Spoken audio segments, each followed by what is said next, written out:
And I'm seeing all these guys getting so riled up about Rule Britannia and trying to make it as if it's some big... No, there wasn't anybody... Well, that's a bit of a gaslight, isn't it, Ravin? That's a can we on the liberal end of politics stop gaslighting people and assume they're stupid? We all know we all know that everybody on this side of the spectrum, my side of the spectrum, has been for a very long time, especially under Corbyn, has been complaining about precisely this sort of thing. So for you to say it's only a problem the right have created or concocted this problem just so they can knock it down like a straw man, Ravin, that's disingenuous. Come off it. Please, let's at least admit the reality before our eyes, and that is that people on our side of the political spectrum have failed to understand that there is nothing wrong with patriotism. Ravin? Let's think of the usual suspects, so like the Ash Sarkar or even Nesri Malik, who are coming up talking about this. I didn't see it from any of them. Well, Ravin, you've just referred to somebody who declared on public television that they are a literal communist.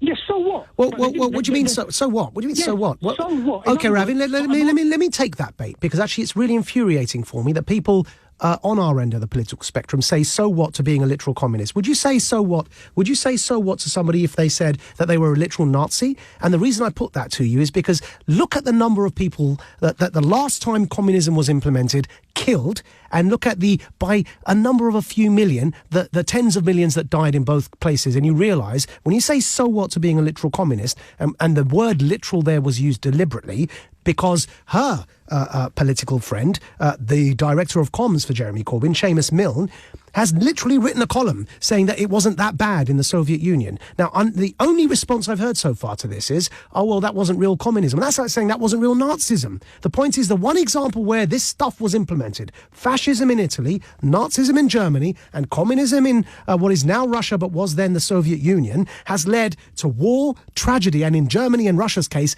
millions of deaths. To say so what is incredibly callous, Ravin, and I don't think anybody would say so what to somebody saying they're a literal Nazi. And this has been part of our problem in this country. We have a blind spot in our left eye.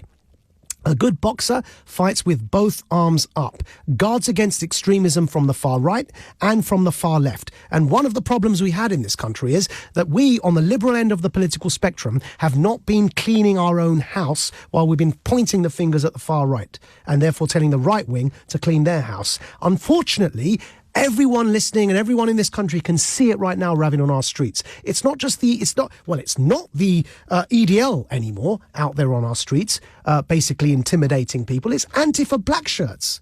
Now, whether it's Antifa, Patriot Prayer, right-wing militia, left-wing militia, I've got a computer keyboard sitting here right in front of me. Do you know what I want to do with all these wingnuts on the far left and the far right? I want to hit, let's do it right now, Control-Alt-Delete. Right, Control left, Alt right, delete. That's what I want to do. It's actually reset my screen right there. Sorry, guys. Let me get that back. There it is. So, because the far left are as bad as the far right on this stuff. And in fact, if you look at it, it's like a political horseshoe. They end up meeting on the top.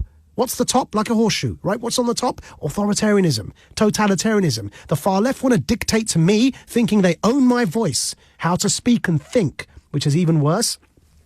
And the far right want to do the same and tell me to stay in my lane and stay inside my box. I'm sick and tired of both of them. It wasn't the far right that listed me as an anti-Muslim extremist. That was the Southern Poverty Law Centre on the far left. I had to sue them just to clear my name. Right? So we can't just say so what to this stuff. We have to guard with both arms up and against the far left and the far right. And if we don't, we see what's happening in the world right now. And mind you, it is Antifa black shirts causing the street violence today, not the EDL, because why aren't there any more EDL? Well, because, surprise, surprise, I helped Tommy Robinson leave that group. And thereby, that organisation completely capitulated. Now, where is that happening on the far left? So what we've got to understand is there is room for debate, but the debate needs to be within a certain level of reasoned and rational approach. When you start becoming this kind of ideologue and not even seeing a problem in somebody saying they're a literal communist, a literal Nazi will come and ask you not to see a problem with them either. I've been warning of that for 10 years. 10 years ago, I coined the phrase regressive left to point to this precise problem. And now look, you see the Nazis emerging. Now, if somebody like me has been saying for 10 years, Nazis are going to emerge if you don't control the far left, now you all see the Nazis on the streets, beginning with the EDL, Brexit, everything that happened. Now look to America with the Patriot Prayer militia. Don't say to me, so what? Because I've been struggling against this all my life. It matters a lot. To say so what means you're dismissing the emergence of Nazism, neo-Nazism. It's all symbiotic. They're all connected. If far-left black shirts emerge on our streets, far-right neo-Nazis will emerge on our streets. We have to put both back in their boxes.